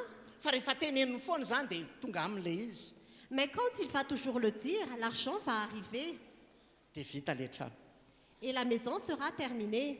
ary tena hain'andriamanitra atao zany Et Dieu sait vraiment faire cela. andogna maresaka kely aminao fiainanay taloha e Je vais te parler de ma vie d'autrefois, tanao any amin'ny 1986 aux environs de 1986. dia nisy mondial tamin'izany fotoana zany Il y avait le mondial en ce temps-là. dia mpijery télé any amin'ny olona zay Nous regardons la télé chez les voisins fa vitsivitsy ny olona nanana télé tamin'izany fotoana zany parce qu'il y avait peu de personnes qui avaient une télé à cette époque. dia tamin'izany ary télé noir et blanc ny ananan'ilay olona À cette époque, la personne avait une télé en noir et blanc dia mandeha batterie le izy qui marchait avec une batterie. dia na dia efa memena ary le sary fa mekely le izy satria lany lery batterie Et même si l'image devenait de moins en moins visible, dia mbola mijery eo ihany hijery an'ilay baolina et nous continuons à regarder, raha tsy maty mihitsy le télé tsy miala eo zay jusqu'à ce que la télé soit éteinte, nous ne partons pas de là. ary mafy be tamin'izany fotoana zany fa tsy mahazo miditra ao anao raha tsy dakan'ilay olona aloha le borosy dia miborosy rano zay anao vao mijery Et c'était vraiment difficile à cette époque. mety tsy nandalovanao zany fa nandalovanay Peut-être que tu n'as pas traversé cela, mais nous avons traversé cela. dia rehefa mba nitantara tamin'ny mamanay ahako hoe tena ohatrohatrany ataon'ilay olona anay rehefa hijery télé ao zay Et quand je racontais à ma mère que voici ce que ces personnes nous faisaient quand nous regardons la télé là-bas, dia tsy haiko hoe vokatry ny alahelo ny ve le izy je ne sais pas si c'est le fruit de sa tristesse. dia ozy izy hoe hividy télé ah Et elle a dit, je vais acheter une télé. dia ozy hoe télé inona ny an'ilay olona ao Elle a dit, c'est quel genre de télé qu'il y a dans cette maison? dia hoe noir et blanc le an'ilay olona ao Et j'ai dit, noir et blanc. dia ozy izy hoe hividy télé en couleur zany Et elle a dit, je vais donc acheter une télé en couleur. kanefa mba fantatra ao fa jiro pétrole ny jironay Mais est-ce que tu sais que notre lampe était une lampe à pétrole? dia za mihitsy no niteny azy hoe mama fa alefa ny pétrole ve le izy Et c'est ce que j'ai demandé à ma mère, que comment on va le faire marcher? dia ozy izy mantsiana hoe apiditra jiro ka Elle a dit, je vais faire entrer l'électricité. dia tena tsy fantako tokoa fa tena tamin'ny fotoana foy ah dia napiditra jirojirama zay Et je ne sais pas comment ça s'est passé, mais en un temps record, nous avions eu l'électricité. dia tamin'ny mondial taorianany iny Et pendant le prochain mondial, après cela, dia nahazo an'ilay télé en couleur tokoa zay nous avons vraiment eu la télé en couleur. dia hitanao fa rehefa teneninao ny zavatra anankiray dia tanteraka eo aminao le izy Donc tu vois, quand tu parles d'une chose, cela se réalise. dia ny fahavelomanao io zany ao amin'ny vavanao ao Donc la vie sort de ta bouche. hitanao andriamanitra ny teny tamin'ny voalohany hoe misy mazava Tu vois, au début, Dieu a dit qu'il y ait la lumière. dia nisy zany Et il y eut la lumière. fa andriamanitra namorona anao tahaka ny endriky ny tenany Mais Dieu t'a créé à son image. tena mitovy aminao mihitsy nandronan'andriamanitra tena mitovy amin'andriamanitra mihitsy namorona ny tenanao Dieu t'a vraiment créé à son image. raha mijery ny tenanao anao zany dia misy endrika feno mahafeno ao an'andriamanitra ao aminao ao Donc si tu te regardes toi-même, il y a l'image de Dieu en toi. ary zany tsy tokony hanaratsiana olona niza C'est pour ça que tu ne dois dire du mal de personne. aza manambany olona Ne méprise personne. fa ny endrik'andriamanitra dia ao aminy Parce que l'image de Dieu est en lui. ny fahafenon'andriamanitra dia ao aminy L'image de Dieu est dans cette personne. ary na dia mety mpanota be mihitsy ary io olona io Et même si cette personne est un grand pécheur, dia ho avy fotoana amonjen'andriamanitra azy il viendra le moment où Dieu va le sauver, raha mbola tsy tonga ny tompo quand le Seigneur sera là. ary niny ina mety fijerinao an'io vadinao mbola tsy mivonjena io Et quelle que soit la façon dont tu regardes cette personne, dia manomboka tenendro amin'izay manomboka izao fa hovonjena izy Commence à dire dorénavant qu'il sera sauvé, ho lasa pastera mihitsy izy. qu'il deviendra même pasteur. Tsy haiko mety ho lasa olona ihany koa izy. Peut-être qu'il deviendra ancien Ary mety ho tonga mpaminany mihitsy izy azany. et même qu'il deviendra prophète. Rehefa mitenen'ny vavanao foany zany. Quand ta bouche continue à le prononcer, Fa ny fahavelomana dia ao amin'ny vavanao ao. parce que la vie est dans ta bouche. Hainao le oabola fahavalo ambin'ny folo andininy faraka amin'ny roapolo teo. Dia noko fa ho tehirizinao zany tenin'Andriamanitra zany. Tu as entendu dans Proverbe tout à l'heure, j'espère que tu vas garder ces paroles en toi. Tiako ianao manomboka izao mba tena olona pitsodrano amin'ny alalan'ny vavanao amin'izay. J'aimerais qu'à partir d'aujourd'hui, tu donnes des bénédictions à travers ta bouche. Tsy apiditra fahafatesana intsony eo amin'ny vavantsika isika. Que nous ne faisons plus entrer la mort à travers notre bouche. Aza miresaka zavatra tsy hitany masonao akory. Ne parle pas de choses que tes yeux n'ont pas vues Entina hanaratsiana ny hafa. pour dire du mal des autres. Fa zany ny poirany fahafatesana. Mais c'est comme cela que la mort arrive. Oh, andaotsika hiaina amin'ny fahavelomana amin'izay. Vivons maintenant dans la vraie vie. Aza manenjika fiainan'ny hafa. N'écoute plus ce qui concerne les autres. Rehefa mifosany olona dia inona ny ampiasaina? Quand les gens parlent des autres, qu'est-ce qu'ils disent? Ny vava no ampiasainy sy sofina. Ils utilisent la bouche et les oreilles. Teneny eo akaikinao hoe tsy tabapako akory ny sofinao. Dis à prochain que ton oreille n'est pas n'importe quoi. Dia ilazao izy fa tsy kamy eo mpitondra fako akory ny vavanao. Que ta bouche n'apporte pas des ordures. Ry havanao, miova manomboka izao. Bien-aimés, changeons à partir d'aujourd'hui. Hitanao misy an'ilay fiara mpitondra razany reny ihany koa. Tu vois, il y a aussi des voitures qui apportent les morts. Dia zany ny asany, C'est leur travail, izay ny karamany. c'est leur salaire. Dia mitondra n'iny izy a mandevina n'iny any amin'ny toerana izay tiany olona andevenana ny olona maty io entina. Il emmène cela et il l'enterre à l'endroit où la famille veut l'enterrer. Dia tena mieritreritra hoe ohatrohatr'izany koa ny asan'ny vavan'ny olona izay mifosana manaratsy ny namany. Je pense que c'est aussi comme cela comment une bouche parle quand il fait des médisances sur son prochain. Aza manao izany intsony. Ne fais plus cela. Inoko fa iova ianao manomboka androany. Je pense que tu vas changer à partir d'aujourd'hui. Teneno akaikinao vavan'ny fahavelomana ny vavantsika. Dis à ton voisin que notre bouche est une bouche qui apporte la vie. Engany eka ny teny sy ny tsodrany rehetra ataonao dia ho tanteraka amin'ny fianakavianao manomboka izao. Que toutes les paroles que tu prononces se réalisera dans ta famille à partir d'aujourd'hui. Izy famonjena zany ny ankonanao androany. Il y aura le salut dans ton foyer aujourd'hui. Anova zavatra be dia be mihitsy ny tompo. Le Seigneur va changer beaucoup de choses. Azonao eritreretina ve zany eo afaka no tanteraka eo aminao zany zavatra rehetrarehetra zany? Est-ce que tu peux imaginer cela, que tout cela peut se réaliser dans ta vie? Hainao ve Matthieu toko faharoa ambin'ny folo andiny fafito amby telopolo? Est-ce que tu sais, dans Matthieu chapitre 12, verset 37, Tiako anananao io tenin'Andriamanitra io. j'aimerais que tu connaisses cette parole de Dieu. Fa ny teninao no ananamarinana anao. En effet, d'après tes paroles, tu seras déclaré juste. Andao tsy resana le andininy farany ilay hoe ary ny teninao no anameloanao satria teny tsara amin'izay ianao manomboka izao. Nous n'allons pas parler de la fin du verset qui dit « D'après tes paroles, tu seras condamné » parce qu'à partir d'aujourd'hui, tu vas dire de bonnes paroles. Tena inoko fa hisy fahavelomana zany. Je crois qu'il y aura vraiment la vie. Ho amarinina izay teneninao manomboka izao. Ce que tu dis va être justifié dorénavant. Vava velona ny vavanao manomboka izao. Ta bouche est une bouche qui apporte la vie. Tsisy resaka maty tsony ao manomboka izao. Il n'y aura plus de mort dans ta bouche dorénavant. Raha misy olona te hifosa hiresaka aminao mafifosana dia engany ka tsy hainao an'izany tsony ny sofinao. Si quelqu'un veut te parler et faire des médisances, que tes oreilles ne l'écoutent plus. Ary aza miresaka amin'ny olona fanaratsiana ny hafa intsony manomboka izao. Et ne parle plus du mal des autres dorénavant.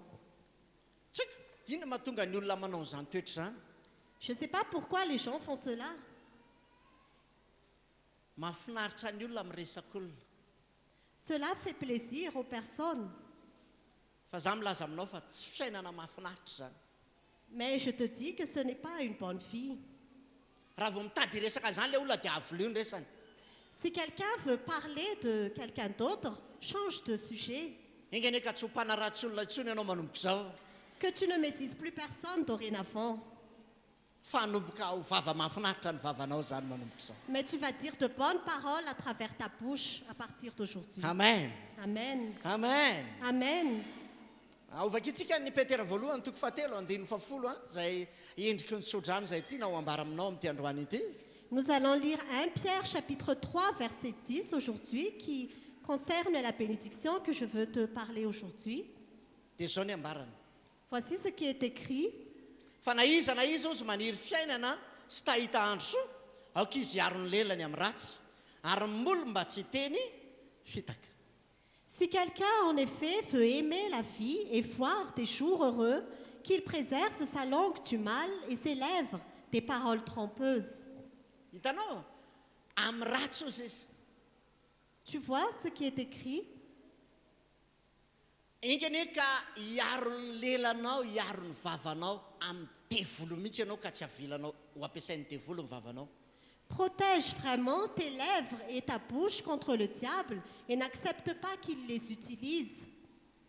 Dia hisy fahavelomana ao aminao amin'izay fotoan'izay. Et il y aura la vie en toi. Ozy izy hoe tia hita fiainana ve ianao? C'est écrit, est-ce que tu veux aimer la vie? Tena hoe hanome fahavelomana ao anao mihitsy Andriamanitra. Dieu va vraiment te donner la vie. Raha ohatra ka hiaro ny vavanao amin'ny ratsy ianao, Si tu préserves ta bouche du mal, andao arovana ny vavantsika. protégeant notre bouche. Ninina mety fahitanao ny olona dia tsy ho faly mahita ny faratsiany ianao. Quel que soit ce qui arrive aux autres, ne sois pas content de ce qui leur arrive. Fa engane ka hivavaka ho azy ianao mba hiova izy. Mais prie pour cette personne pour qu'elle change. Afaka manova azy Andriamanitra Dieu peut changer cette personne rehefa hivavaka ho azy ianao. quand tu pries pour elle. Hainao ny tenin'Andriamanitra? Tu sais la parole de Dieu? Raha misy manenjika anareo izany tenin'Andriamanitra dia misaora fa aza manoza. Si quelqu'un te persécute, a dit la parole de Dieu, remercie mais ne maudis pas. Engane ianao tsy mpanozon'olona intsony Que la malédiction ne vienne plus de toi, fa avy amin'ny devolo zany. mais ça vient du diable. Fa ny avy amin'Andriamanitra dia nitsodrano mandrakariva. Mais ce qui vient de Dieu, c'est toujours la Ninona ratsy bénédiction. nataon'le olona anao dia misaora an'Andriamanitra foana. Quel que soit le mal que quelqu'un t'a fait, remercie toujours Dieu. Engane ka izany mihitsy ny fiainanao. Que ta vie soit vraiment ainsi. Mety hoe manosorobe ny ataony. Peut-être que c'est vraiment exaspérant ce que la personne fait, Andana makany amin'Andriamanitra mais va vers Dieu dia miresa aminy et parle à Dieu. fa hanao zavatra aminao Andriamanitra. Et Dieu va faire quelque chose pour toi. Raha misy olona mety hoe mahasosotra anao mihitsy ny ataony Si quelqu'un t'exaspère vraiment dans ce qu'il fait, dia aza mifamaly amin'ny akory. ne lui réponds pas. Fa za manoro-hevitra anao androany. Mais je te donne un conseil aujourd'hui. Mandana any amin'ny toerana izay tsisy olona dia andana any mivazavaza. Va vers un endroit où il n'y a personne et c'est là-bas que tu cries. Dia eny an-tendrombohitra tsisy olona zany. Sur une montagne déserte, par exemple, Dia tenenao ilay zavatra nahasosotra anao taminy. et prononce qui t'énervait avec cette personne. Dia aleo Andriamanitra rery ihany mahainao an'ilay izy. Et que ce soit seulement Dieu qui l'entende. Tena henony devoly ary zany dia tsy afaka ny anao ny inona aminao mihitsy Satana. Et le diable ne pourra rien faire contre toi. Dia ho hitanao fa ho velona ianao.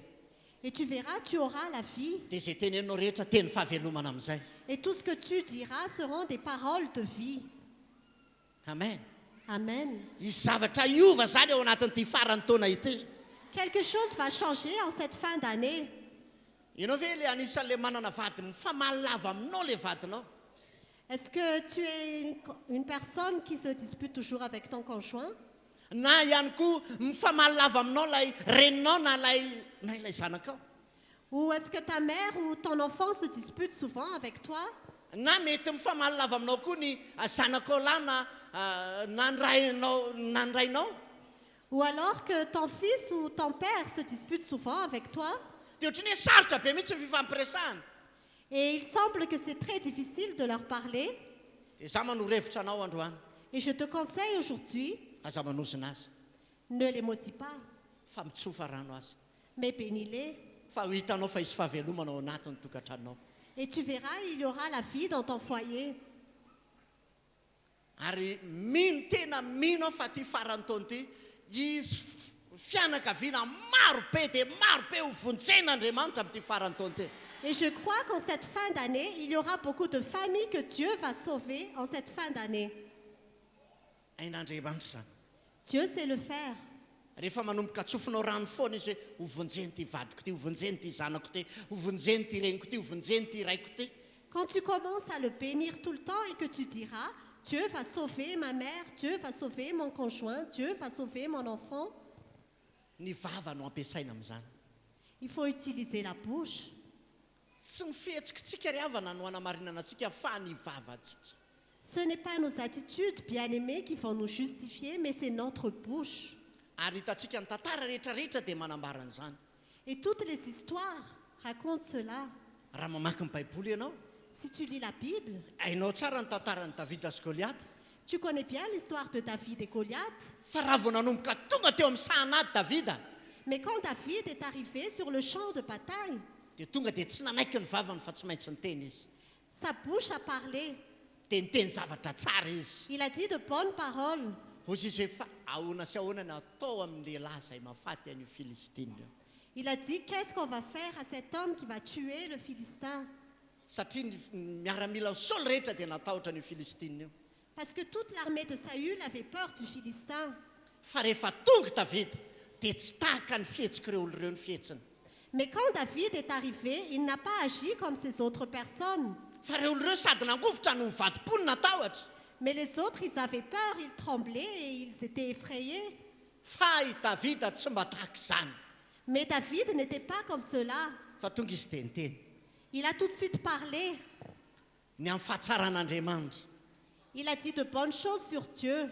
Satria fantany fa miaraka amin'ny Andriamanitra. Parce qu'il savait que Dieu était avec lui. Ianao io koa miaraka aminao Jesosy. Dieu est aussi avec toi. Miaraka aminao ny tompo. Le Seigneur est avec toi.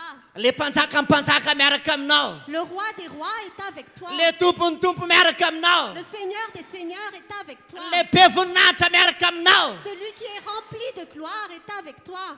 Ny Andriamanitra le tompony zavatra rehetra. Oui, ton Dieu est le maître de toutes choses. Noho izany indrindra androany, C'est pourquoi aza matahotra. n'aie pas peur.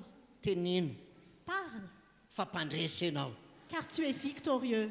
Ary rehefa nifanandrina tamin'ny Goliath amin'izay Davida, Et quand David s'est opposé à Goliath, izy roa lahy reriny teo. il n'y avait que les deux hommes. Tsisy olona naheno izay nyresahany. Personne n'a entendu ce qu'il disait, Fa ny devoly sy Andriamanitra kosa naheno izany. mais le diable et Dieu ont entendu. Fa inona ny tenenin'ny Davida tamin'ilay Goliath? Mais qu'est-ce que David a dit à Goliath? Rehefa avy nampitahotra ny Davida ny Goliath, Quand Goliath a fait peur à David, fa tsy nilotsona tamin'izany Davida. David n'avait pas peur. Fa zao navaliny Davida azy. Mais voici ce que David a fait. Ianao Davida manantona amin'ny sabatra sy ny lefina ary ny lefipoy. David a dit que tu t'approches de moi avec l'épée et les armes. Fa za kosa manantona anao amin'ny anaran'i Jehova. Mais moi, je viens vers toi au nom de l'Éternel. Androany ny anapako ny lohanao hozy Davida. Aujourd'hui, je vais couper ta tête, a dit David. Ainao, rehefa niteny izy dia tonga tao aminy fandresena. Tu vois, quand il a parlé, la victoire est arrivée. Zany hoe ao amin'ny vavanao ao ny teny, napetraka Andriamanitra ao aminao ao ny teny. Zany hoe misy hery ny teny eo aminao ao. C'est-à-dire que Dieu a posé la parole dans ta bouche et qu'il y a une puissance dans cette parole. Zany hoe teny mitondra fahavelomana. C'est une parole qui apporte la vie. Davida rehefa tonga tsy nilaza izy androany zany tsika voafatsika menankavy. David, quand il est arrivé, il n'a pas dit que nous allons mourir. Fa naliana azy ndray dia atao ahoana ny olona izay mahafaty an'io tsara. Mais il a dit, qu'est-ce qu'ils ont dit? Oh, androany ty ampahery anao mihitsy amin'ity androany ty hoe mpandresy ny fiainana ianao. J'aimerais t'encourager aujourd'hui que tu as la victoire dans la vie. Tsy maty amin'ity taona ty zany ianao. Tu ne mourras pas cette année. Ilazao mihitsy ny fahafatesana fa tsy maty ianao raha tsy amin'ny andro fotoana izay hafatesanao. Dis vraiment à la mort que tu ne mourras pas avant ton temps. Misy fotoana ny zavatra rehetra fa tsy fotoana ny fahafatesanao zao. Il y a un temps pour toute chose, mais ce n'est pas le temps de ta mort. Fa taona ny fahavelomanao ty taona ty. C'est le temps de ta vie cette année. Hisy fahavelomana ao aminao ao. Il y aura la vie en toi. Mitenena amin'izay manonko sao hisy fahavelomana ato amiko. Parle et dis qu'il y a la vie en moi. Velona le tsenanay. Il y a la vie. azo tombom-barotra amin'izay ianao manomboka izao. J'aurai des bénéfices à partir d'aujourd'hui. Raha miompy ianao dia mietrereta amin'izay hoe mahavelona le fiompianao ianao. Si tu élèves, dis que cela va te donner la vie. Ary raha manana orinasa ianao dia mietrereta fa mamokatra orinasanao io manomboka izao ary tenenao mpiasa ao aminao zany. Et si tu as une entreprise, dis-toi que tu auras des bénéfices à partir d'aujourd'hui. Tsy resanao aminao tsony ny faty antoka. Que les pertes ne soient plus ton langage. Tsisy faty antoka ao amin'ny fiainanao. Il n'y a pas de perte dans ta vie, Fa fahavelomana ny ao amin'ny fiainanao ao. mais il y a la vie. Hainao ny Romanina toko 10, andiny 7 sy ny 10. Est-ce que tu sais dans Romains chapitre 10, versets 9 et 10, Fa za te ilaza aminao androany hoe fahavava ny any akena. j'aimerais te dire aujourd'hui que c'est à travers ta bouche Raha vao manomboka manaiky ny vavanao fa hanao zavatra ianao dia hanao zavatra koa Andriamanitra. Si tu dis par ta bouche que tu vas faire quelque chose, Dieu va faire quelque chose. Oriavanao, aza mijery ny ao am-pelantananao, aza mijery ny paozinao, aza mijery ny lantsanao. Bien-aimé, ne regarde pas ce qui est dans tes mains, ne regarde pas comment tu es, Fa mijerevan'ilay Andriamanitra izay miaraka aminao. mais regarde le Dieu qui est avec toi, Ilay Andriamanitra ny fahavelomana. le Dieu de la vie. Le niteny izy tamin'izany fotoana izany hoe misy zava-mananaina araka ny karazany avy dia nisy zany. Il dit à cette époque qu'il y ait plusieurs êtres vivants et il y a eu des êtres vivants sur terre. Dia takizany ihany koa isy fahavelomana be dia be koa ao aminao ao zany. De la même façon, il y aura beaucoup de vie en toi. Afaka miteny an'izany ianao androany. Tu peux le dire aujourd'hui. Tena azonao tanterahana mihitsy zany dia hain'Andriamanitra manao an'ilay izy. Tu peux vraiment le réaliser et Dieu sait le faire. Ary zany na tonga n'Andriamanitra nylaza ihany koa hoe tsy manao zavatra izy raha tsy efa niteny tamin'ny mpanompony. C'est pour ça que Dieu dit qu'il ne fait rien sans l'avoir d'abord annoncé à son serviteur. Dia le mpanompony koa no miteny rehefa avy eo. Et c'est son serviteur qui parle. Ianao koa nge izy. Tu es aussi son serviteur. Ianao mihitsy le izy. C'est vraiment toi. Ianao mihitsy no hitondra famonjena ao amin'ny ankonanao tsinona. C'est vraiment toi qui vas apporter le salut dans ta famille, Ao amin'ny fianakavianao. dans ton foyer.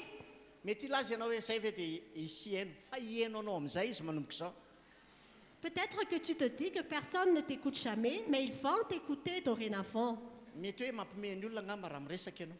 Peut-être que ça fait rire les autres quand tu parles. Satria rehefa miteny ianao dia ohatrany hoe iza koa mba hieno anay. Parce que quand tu parles, tu te dis, qui va m'écouter? Fa afaka miteny mihitsy ianao dia afaka hoeno le zavatra resahanao dia mety ilay azy izy hoe retirety zany. Mais tu peux vraiment parler et dire ce que tu as envie de dire. Fa zao ho tanteraka izany. Peut-être qu'ils disent que ce n'est rien, mais ça va se réaliser. Ny fomba namonjen'Andriamanitra ny ankonako Comment Dieu a sauvé ma famille, ny rahalahiko zany sy ny anabaviko. mon frère et ma sœur? Tonga amin'izao sehatra mifampony izao ihany koa izy. Ils sont aussi devenus des serviteurs de Dieu, Kanefa ireo dia olona tena mpanenjika anahy. alors qu'auparavant, ils me persécutaient. Fa tsy nirarahiko fa niteneniko foana izy. Mais je m'en fichais, je parlais tout le temps. Fa niteneniko hoe tsy maintsy hovonjena. Je disais tout le temps que Dieu va les sauver, Ary anao zavatra lehibe amiko Andriamanitra. que Dieu va faire de grandes choses dans leur vie. Dia satria izy ireo nanana noho izaho dia miezany fotsiny Et ils se moquaient seulement de moi. Fa amin'izao vanim-potoana izao Mais actuellement, amin'ny fiangonana misy azy no mivavaka. ils prient dans l'église où je suis. Tsy hain'ny sain'olombelona hovainy zany. Les êtres humains ne peuvent pas changer cela, Fa hain'Andriamanitra tanterahany zany. mais Dieu peut le réaliser. Ianao io koa Toi dia aussi, fitaovana ho ampiasain'Andriamanitra ho famonjena ny ankonanao ianao. tu as un instrument dans les mains de Dieu pour sauver ta famille. Ao amin'ny toerana iasanao ao dia isy olona hovonjena maro be amin'ny alalanao io. Dans ton lieu de travail, plusieurs personnes seront sauvées grâce à toi. Teny kely tsotra fotsiny dia ampy hamonjena azy, ampy hanovana azy. Juste une simple parole peut les changer et les sauver. Satria hanomboka hita ny fiovanao izy. Parce qu'ils font voir ta transformation. Ianao io dia androany nanovan'Andriamanitra ny vavanao. Aujourd'hui, Dieu va changer ta bouche. Raha ny teny Andriamanitra tamin'izany fotoana izany hoe omeko fo vaovao nareo.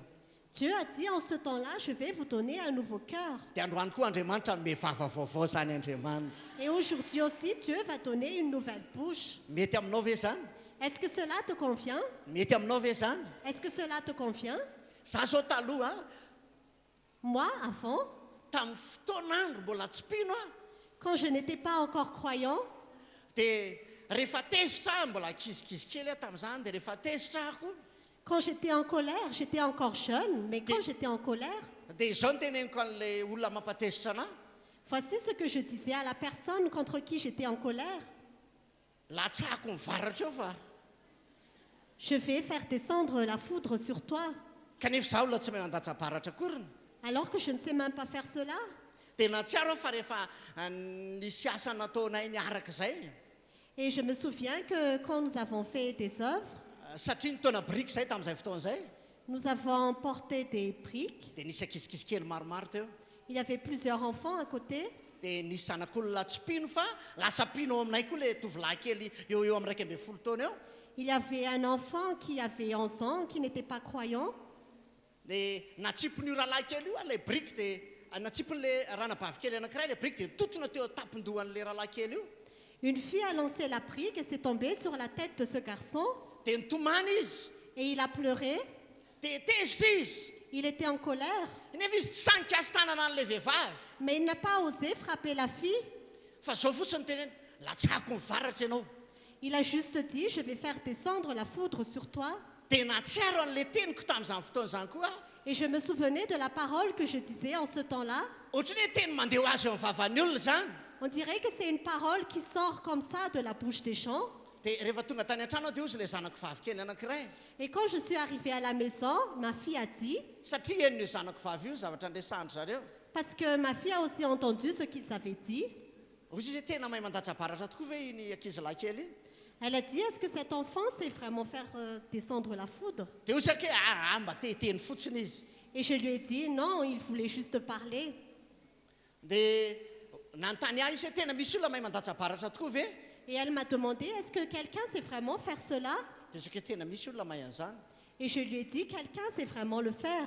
satria tamin'ny fotoanandro zay vao tonga teny ambomanambola ihany koa Parce qu'au moment où nous étions arrivés la première fois à Mbomanamboul, dia teo akaiky ny trano mpanompo sampy ny trano nisy anay nous étions à côté de la maison d'un sorcier, zany hoe tsy lavitra ny toeran'le mpanompo sampy io misy anay c'est-à-dire que nous n'habitons pas très loin de sa maison. dia nanomboka nanao asa tamin'izany faritra ny manodidina izany zay Et nous commencions à faire des œuvres de Dieu aux alentours. dia tonga tao amin'ny mpanompo sampy io zay Et nous sommes arrivés dans la maison de ce sorcier ary tena nitoryteny mihitsy et nous avons fait des fa prédications. zao ny zavatra nitranga Et voici ce qui s'est passé. rehefa hanomboka avy ny orana Quand la pluie est tombée, tsy tena mbola hafa avy mola vole taika kely iny quand la pluie commençait à peine à tomber, dia za teo an-davarangana j'étais à la terrasse. tonga dia nisy varatra ny latsaka teo kaiky La foudre est tombée juste à côté de moi. fantako fa tsy falany devoly Je voyais que le diable n'était pas content. ary fantako fa nalaza tamin'izany koa reo olo reo Et je savais que ces personnes savaient faire cela. fa zao ny teneko hoe tsy za mivofa nytolana ao Et j'ai dit que ce n'est pas le plan de Dieu. noho izany indrindra aza matahotra Alors, n'aie pas peur, fa mitenena tsara amin'izay manomboka izao mais dis de bonnes paroles à partir d'aujourd'hui. androany dia hanala ny vava ratsy ao aminao andriamanitra dia apiditra vava tsara amin'izay andriamanitra Dieu va enlever les mauvaises paroles de ta bouche, il va donner de bonnes paroles dans ta bouche. zany hoe hanomboka hiteny tsara amin'izay ianao zany Donc, tu vas commencer à dire de bonnes paroles. aza miezaky ny anovany teninao fa avelao andriamanitra ny anova azy N'essaie pas de changer tes paroles, mais laisse Dieu le faire. fa raha ianao ezaka hanova ny teninao dia tsy ahova ny teninao ianao Mais si tu vas essayer de changer tes paroles, tu n'y arriveras pas. fa rehefa andriamanitra ny novanao dia iovevo Mais quand c'est Dieu qui va te changer, tu vas changer. hivavaka tsika androany Nous allons prier. dia ny vavanao no ampiasainao amin'ity androany ity Tu vas utiliser ta bouche aujourd'hui. fa za dia hitsodrano anao androany hoe androany ianao afaka milaza mihitsy ianao hoe isy zava-mahagaga ao ataon'andriamanitra ao a zao farany taon'izao Et j'aimerais te bénir aujourd'hui que tu vas dire par ta bouche que Dieu va faire de grandes choses cette année. satria ny vavanao dia vava ho ampiasain'andriamanitra amin'izay Parce que ta bouche, Dieu va l'utiliser ho maintenant. vava tsara amin'izay ny vavanao manomboka izao Ta Ta bouche va dire de bonnes paroles vava dorénavant. tena misy fahasoavana ny vavanao. Ta bouche est une bouche pleine de bénédictions. Oh, tena marina zany. C'est vraiment la vérité. Raha mino anao dia ataon'Andriamanitra aminao zany. Si tu y crois, Dieu va le faire pour toi. Tapahany Davida ny lohan'ny Goliata satria efa niteny izy. David a coupé la tête de Goliath parce qu'il l'a dit. Dia amin'ity farany taony teo koa rava teo aminao ny faharatsiana fa ianao efa niteny fa ho an'ny fahatsarana ny fiainanao. Et cette fin d'année aussi, le mal va sortir de ta vie parce que tu prononces que la vie est en toi. Andao hivavaka isika ary. Nous allons prier. Hivavaka isika. Nous allons prier. Jesosy io, Seigneur Jésus, misaotra anao ankehitriny je te remercie aujourd'hui fa ny teninao dia marina. parce que ta parole est la vérité. Fa ny teninay no hanamarinana anay. Parce que c'est par nos paroles que nous sommes justifiés. Hanamarina ny tenina n'izao fiangonana izao ianao. Tu vas justifier ta parole à cette église. Izy fanovana lehibe ny fiangonana manomboka izao. Il y aura un grand changement dans l'église Raha dorénavant. vava fosatra amin'izay ny vavany.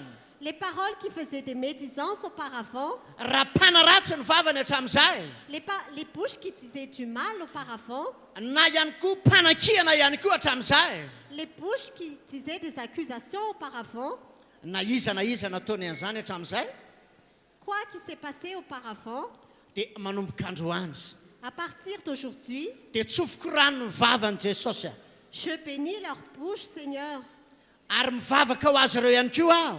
Et je prie aussi pour eux. Ary mangataka aminao mihitsy Andriamanitra Et je te demande, oh Dieu, mba hanovanao ny fiteniny amin'izay. que tu changes leur façon de parler Ka ny fanany fahafatesanao amin'ny vavany et que l'esprit de mort qui est dans leur bouche dia foanako amin'ny anaran'i Jesosy zany androany. soit brisé au nom de Jésus aujourd'hui. Miala ao amin'ny vavany zany androany. Que cela quitte leur bouche aujourd'hui. Miala ao zany anio. Que cela quitte leur bouche aujourd'hui. Afaka ny fatoranao amin'ny vavany androany. Ils sont délivrés de leur bouche aujourd'hui. Tsy ho mpivava-piteny ratsy intsony Ce ne sont plus des bouches qui disent de mauvaises paroles, fa ho vava-pitsodrano amin'izay. mais des bouches qui disent des bénédictions, Piteny ny fahatsaran'Andriamanitra. qui disent la gloire de Dieu, Mpanonona ny fahalebiazan'Andriamanitra. qui prononcent la grandeur de Dieu. Misy fiainanao amin'ny vavany Jesosy. Il y a la vie dans leur bouche, Seigneur. Tahaka ny tenenanao tamin'izany Jesosy. Comme tu as dit, Jésus, Dia izy koa zany zavatra zany. cela va se réaliser Hitsanga maintenant. koa zany androany. Cela va se passer aujourd'hui. Ho variana ny olona ny amin'ny fiovan'ny fiteniny. Les gens vont être émerveillés du changement de leur bouche. Ary ho gaga koa ny olona ny amin'ny fiovan'ny fiainany. Les gens vont être émerveillés par le changement de leur vie. Satria ho ataonao amin'ny mihitsy zany Parce Andriamanitra. que tu vas le faire dans leur vie, Seigneur. Misaotra Jesosy. Merci, Jésus. Misaotra Jesosy. Merci, Jésus. Androany Andriamanitra Aujourd'hui, oh Dieu, dia manonona fanasitranana. je prononce la guérison. Sitrana izy. Il est guéri. Ny marary rehetra androany. Tous les malades aujourd'hui, Naiza misy ny aretina. où que soient les maladies, Na ny fivitosana. que ce soit des enflures Na ny fanaintainana. ou des douleurs, Ninona aretina. quelle que soit la maladie, Dia sitrana izy androany. il est guéri aujourd'hui. Manonona an'izany amin'ny anaran'i Jesosy aho. Je déclare cela au nom de Jésus. Sitrana Ils izy. sont guéris. Sitrana Ils izy. sont guéris. Afaka Ils izy. sont Tsy délivrés. fatoran'ny aretina intsony. Ils ne sont plus enchaînés par les maladies. Androany ihany koa. Aujourd'hui aussi, Ny olana rehetra tous les problèmes dia miva sont résolus. amin'ny anaran'i Jesosy. Au nom de Jésus. Amin'ny anaran'i Jesosy. Au nom de Jésus-Christ. Misy fahaolana. Il y a des solutions. Misy fahagagana. Il y a des miracles. Misy fahombiazana. Il y a du succès. Amin'ny anaran'i Jesosy. Au nom de Jésus. Amen. Amen. Isaorantsika ny tompo izay a. Nous remercions le Seigneur. Dia amarana amin'ny fotoana aloha isika. Nous allons clôturer ce culte. Dia rehefa avy eo misy filazana ao aorianan'ny vavaka ao amin'ny famarana amin'ny fotoana. Ensuite, il y aura des annonces après la prière. Dia mbola tsy mivoaka aloha isika zany. Et nous ne sortons pas encore. Andeha hitsangantsika hivavaka hisaotra ny tompo. Nous allons prier maintenant. Jesosy eo misaotra anao izay noho ny fotoana rehetra tanteraka teto. Seigneur Jésus, nous te remercions pour le culte d'aujourd'hui. Fa nanatrika anay teto ianao. Parce que tu étais présent au milieu de nous. Ary nandray fanasitranana ny amin'izany izay. Nous avons reçu la guérison. Ary ny tombo finoana izay. Notre foi a augmenté. Ary afaka ny fanafahafatesana. L'esprit de mort est parti ary tonga amin'ny fahavelomana izay ankehitriny. et nous sommes dans la vie maintenant. Misaotra Jesosy Merci Seigneur Jésus. ho tahina ny fotoana rehetra izay mbola ifandimy eto rehefa avy eo. Que tous les cultes qui vont se succéder ici soient bénis. Misaotra tompo. Merci Seigneur. Amen. Amen. Dia mazao ny toerana.